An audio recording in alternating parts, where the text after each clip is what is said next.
Before Nevermore Academy, before the murders and mysteries, there was Wednesday Addams.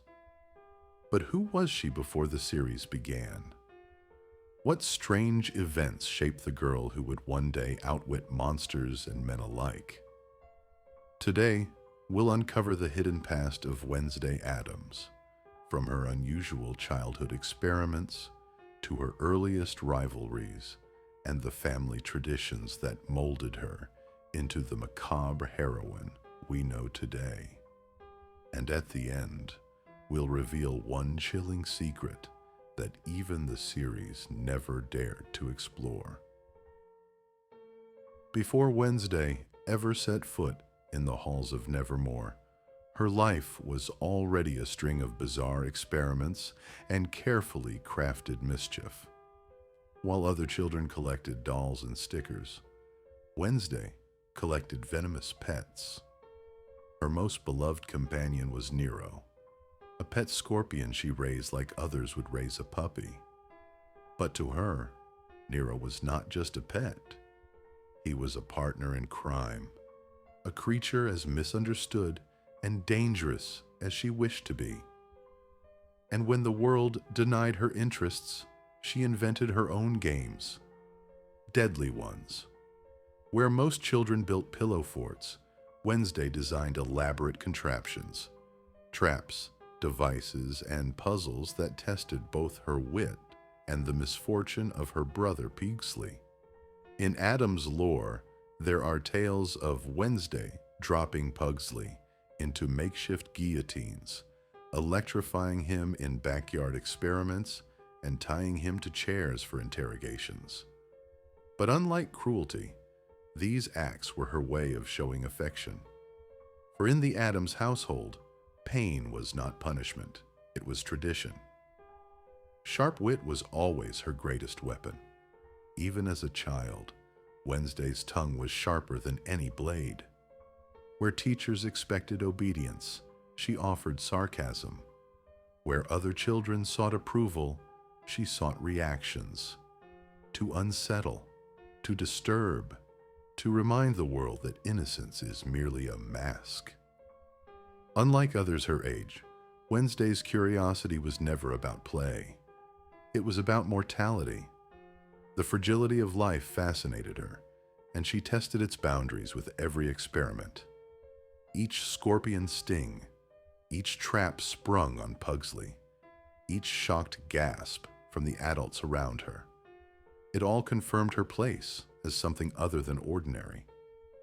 This was the beginning of her legend. A childhood not of dolls and fairy tales, but of venom, mischief, and shadows. The makings of Wednesday Addams. To understand Wednesday, we must first understand the bloodline that raised her. Her mother, Morticia Addams, was a vision of Gothic elegance. Cold, graceful, and endlessly composed, she embodied the Addams creed, that beauty is found in darkness and passion in the morbid. From Morticia, Wednesday inherited not only her pale complexion and unblinking gaze, but the discipline of control. For Morticia taught her daughter that true power lies not in chaos, but in precision.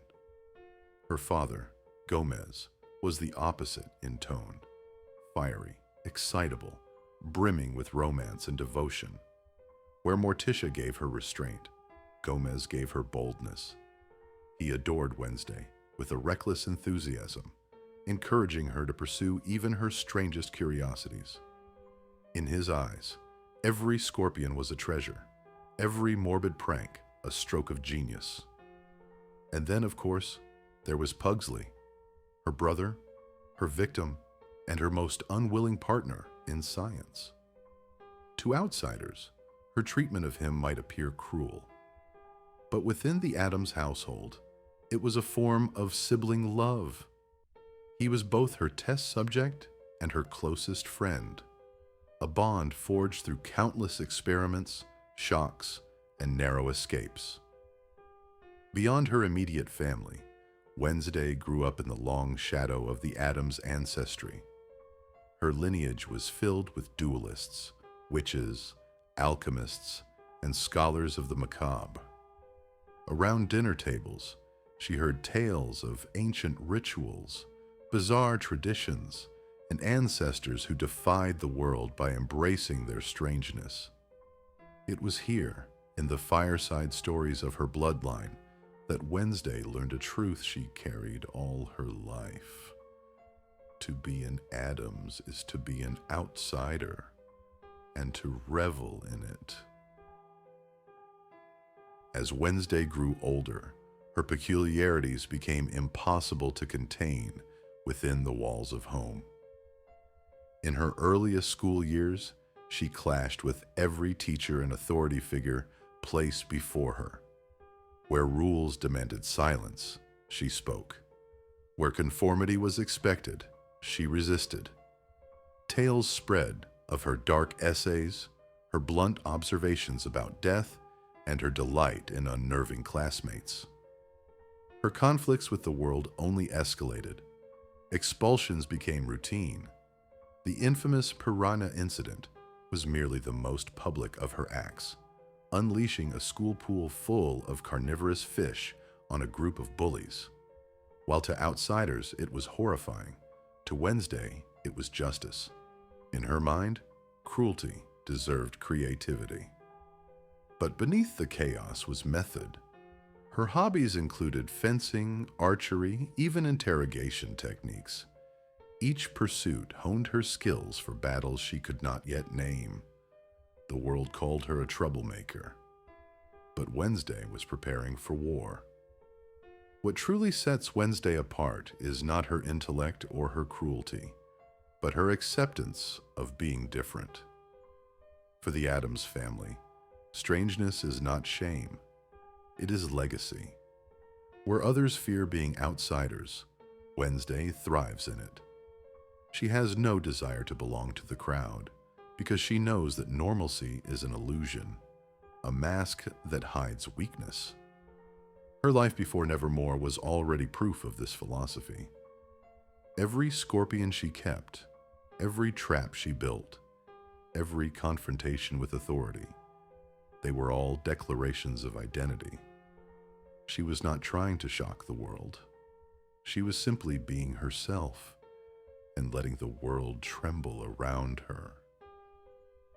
This was the Wednesday Addams who would one day step into Nevermore Academy.